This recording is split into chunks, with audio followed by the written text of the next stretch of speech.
Assalamualaikum warahmatullahi wabarakatuh. Perkenalkan, nama saya Abdul Aziz dengan NIM B41241141, nomor absen 18 dari golongan B. Baik, pada hari ini saya akan menjelaskan materi tentang vitamin C. Pasti teman-teman menanya, apa sih sebenarnya vitamin C itu? Vitamin C merupakan vitamin ascorbat yang larut dalam air dan sebagai senyawa organik esensial yang tidak dapat disintesis oleh tubuh manusia dan harus diperoleh dari makanan.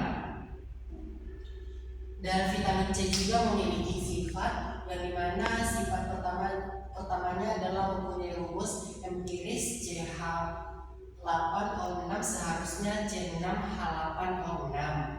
Dan yang kedua itu adalah kristal putih, tidak berwarna dan tidak berbau, hingga akhirnya sampai mudah teroksidasi yang dikatalis oleh beberapa logam. Selanjutnya, rumus kimia, manfaat, dan sumber vitamin. Yang ini merupakan adalah struktur vitamin C, dan ini adalah manfaatnya. Manfaat vitamin C yang pertama adalah sebagai antioksidan di dalam tubuh. Yang kedua adalah membantu sintesis kolagen di dalam tubuh manusia. Yang ketiga adalah meningkatkan penyerapan zat besi dan non-heme. Yang keempat adalah mendukung fungsi kekebalan tubuh. Yang kelima adalah membantu dalam proses luka. Dan sumber vitamin itu terdapat di dalam jeruk, lemon, stroberi, tomat, nanas, brokoli, bayam, dan kubis rusa.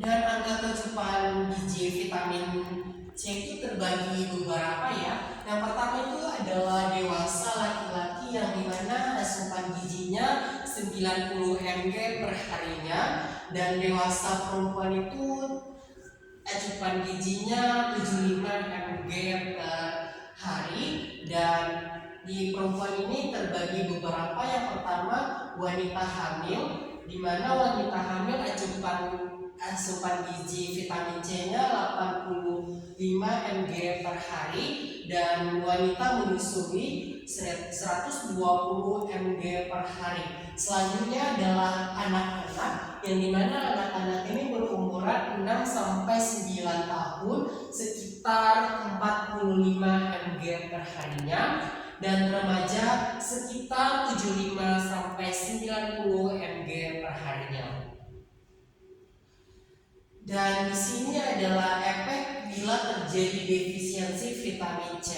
Seperti yang kita ketahui, apabila kita mengalami defisiensi vitamin C, otomatis efek di dalam tubuh kita itu yang pertama itu adalah skorbut, yang kedua itu adalah penurunan daya tahan tubuh, yang ketiga adalah kelelahan, yang keempat adalah anemia, dan yang terakhir adalah nyeri sendi.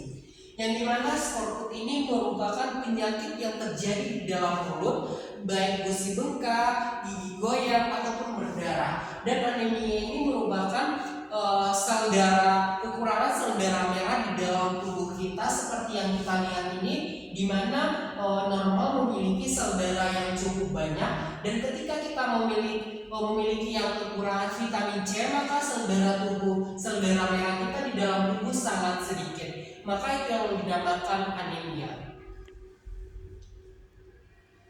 Nah, ketika kita juga kelebihan asupan vitamin C, otomatis memiliki efek juga, yang dimana efek kelebihan vitamin C adalah batu ginjal, diare, mual, kembung, dan sakit perut. Yang dimana batu ginjal itu merupakan suatu penyakit yang terjadi endapan keras dalam ginjal dari zat-zat urin kita sendiri.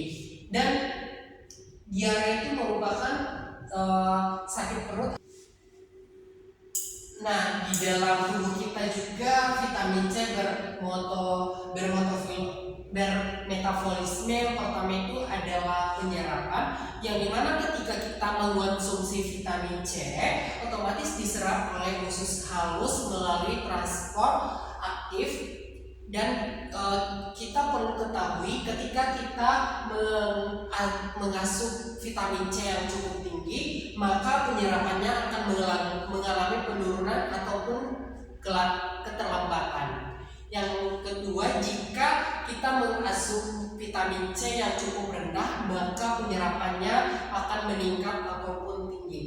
Dan ketika sudah terjadi penyerapan, selanjutnya akan dibawa oleh sel darah merah ke berbagai jaringan, terutama kulit, hati, otak, mata, dan kelenjar adrenal, dan disimpan dalam jangka cukup kecil karena tidak bisa menyimpan dalam jangka panjang.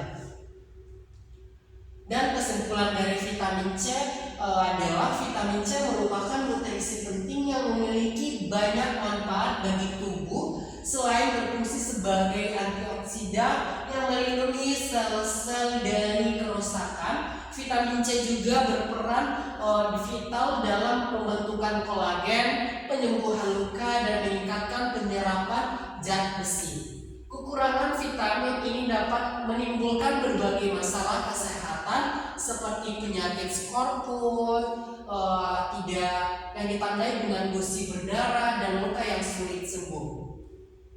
Karena tubuh tidak dapat memproduksi vitamin C sendiri, sehingga kita perlu untuk memperoleh dari makanan ataupun makanan, baik itu makanan sayuran, buah-buahan, ataupun minuman yang mengandung vitamin C. Oleh karena itu, menjaga asupan vitamin C setiap harinya sangat penting untuk mendukung kesehatan dan daya tahan tubuh kita sebagai manusia. Cukup sekian yang saya presentasikan pada hari ini. Apabila ada kesalahan, saya mohon maaf. Saya akhiri. Assalamualaikum warahmatullahi wabarakatuh.